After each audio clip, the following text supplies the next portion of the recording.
আচ্ছা, তাহলে আগের দিন আমি যেটা বলছিলাম এই অঙ্কটা যেটা বলছিলাম যে আমরা গামা ফাংশন দিয়ে স্টার্ট করব। তো by definition of gamma function, by definition of gamma function we have আমরা কি পাবো?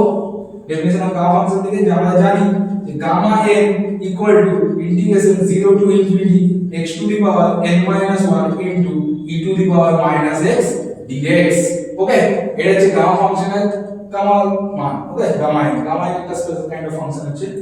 আচ্ছা, এরপর আমরা এইখান থেকে আবার ফ্রম দিস উই গেট, এখান থেকে আরেকটা জিনিস আমাদের এখানে দেখো, এখানে তো x দেখতে পাচ্ছি, এখানে এটা দেখতে পাচ্ছি। এবার এখান থেকে একটা সূত্র জেনারেট হবে, দেখা যাচ্ছে যে ফ্রম দিস উই গেট এখানটাকে একটু সাজায় বলে লিখি না, এই যেমন 4x দেখতে পাচ্ছি এরকম একটা, তো ওই জন্য কি করব আমি, ওটা কি সূত্র, ওইটা লিখছি 0 to infinity x to the power n minus 1 into two the power minus ax। Okay, a দিয়ে লিখলাম আমি, যে a হচ্ছে যে কোনো মান, ঠিক আছে, যে কোনো সংখ্যা। ওকে, তাহলে এখান থেকে এইটা into dx equal to gamma n by a to the power n। এটা obviously 0 হয়ে যাবে, ঠিক আছে, a1 0 নয়, কারণ এখানে লিখে দেব a not equal to 0, a 0 হয়ে যাবে।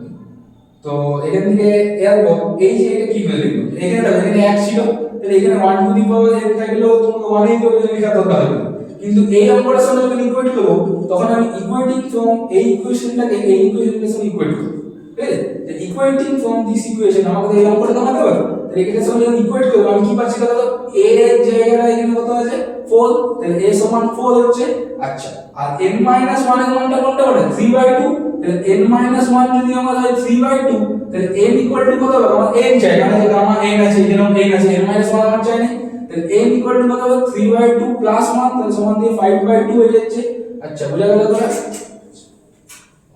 এটা হচ্ছে এটা করছি বাকি, যে এই ইকুয়েশনটাকে এখানে একবার প্লট করছি, এইটা আমার অঙ্ক, এটা প্রমাণটা আমি মুছে করছি, বুঝলে? আচ্ছা, চলো তাহলে এটা যখন ইকুয়েশন ইকুয়েট করছি তখন আমি কি পাচ্ছি দেখো, সেম টু সেম পাচ্ছি। এই যে এখানে আমরা এটা একটু সাজায় লিখে দেব, চলো infinity e to the power minus 4x into x to the power n minus 1, তাহলে n minus 1 5/2 minus 1 into dx। ওকে, তাহলে এখান থেকে আমি এটা কি লিখতে পারবো, গামা n মানে 5/2 বাই a টু দি পাওয়ার মানে 4 two the power 5/2, clear?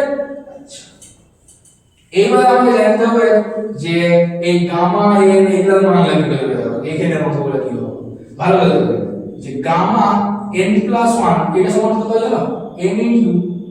n factorial. First of all এটা n factorial, gamma n plus 1 মানে হচ্ছে n ফ্যাক্টরিয়াল। ওকে, এটা ভালো বোঝা যায় কিভাবে আসছে। তো সেম ভাবে গামা n তাহলে কত হবে, n মাইনাস 1 ফ্যাক্টরিয়াল।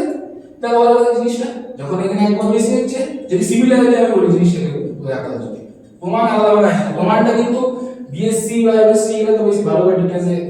ইয়াতে আছে, ইঞ্জিনিয়ারিং আছে, ইঞ্জিনিয়ারিং বেশিরভাগ অ্যাপ্লাইড পার্টটা লাগে, অ্যাপ্লাইড পার্ট মানে সূত্রটা, এই সূত্রটা আমি নিলাম, সূত্রটা অ্যাপ্লাই করব, এই জন্য আমি সূত্রটা লিখে দিচ্ছি, এই সূত্রটা জানো যে এটা সমান এটা।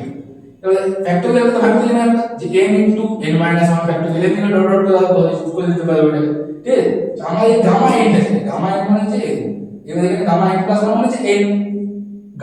ফ্যাক্টরিয়াল। এবার তাহলে gamma n plus 1 equal to, যদি এরকম করে এটাকে লিখি যে n into n minus 1 factorial, এখন n টাকে এনে লিখতে হবে, n মাইনাস 1 ফ্যাক্টরিয়াল মানে এখন আমি কি লিখতে পারবো, যে গামা n, তাহলে এখানে আমি গামা n লিখতে পারছি, তো এখান থেকে লিখতে পারছি, এটা বোঝা গেল।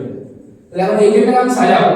এই রকম ফর্মে সাজাবো, n প্লাস 1 ফর্মে, ঠিক আছে। যে 5/2 টাকে 1 প্লাস কেমন সাজাতে পারি, তো 3/2 নিতে পারি, তাহলে 3/2 নিলে 2 এর কি 2 5, সেম ভাবে এটাকে 2s করে দেব, তাহলে এই হচ্ছে, তাহলে 2 কেটে যাচ্ছে। আচ্ছা, এইটা আমি কি বললাম, গামা এটা আমার n, তাহলে 1 প্লাস n বা n প্লাস 1 আমার কি দিচ্ছে, n গামা n, তাহলে n এখানে কি বলে 3/2 বলে, 3/2 into gamma 3/2 by 2 to the power কত থাকলো 5 থাকলো, এর উপরটা লিখছি, হ্যাঁ আচ্ছা, তাহলে এটা হলো,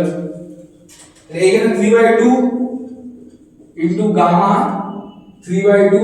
by 2 to the power 5, 2 to the power 5 মানে 32। আচ্ছা, এবারে এইটাকে আবার ভাঙা যাবে,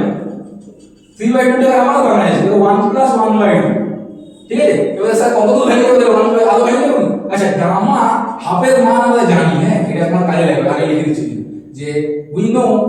know that gamma half is equal to root pi এই জন্য এই ফাংশনটা দিয়ে করা ওকে root pi ওকে তাহলে এটা এই লাইনটা হচ্ছে এটা 32 হয়ে গেল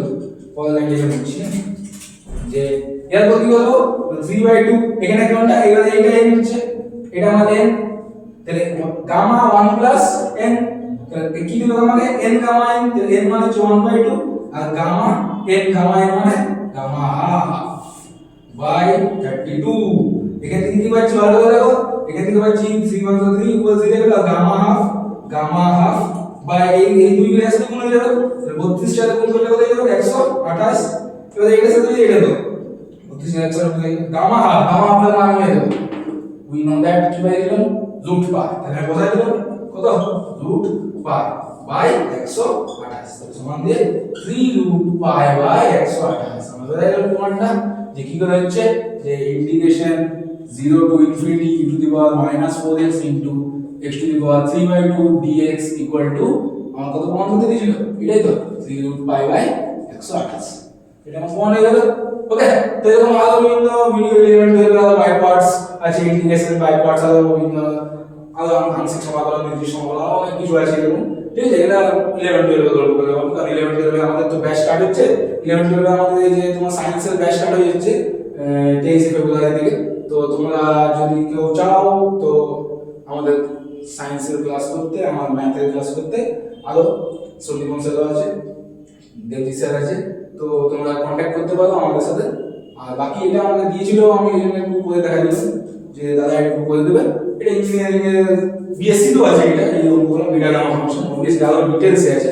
তো চলো আজকের মতো থাক ভাই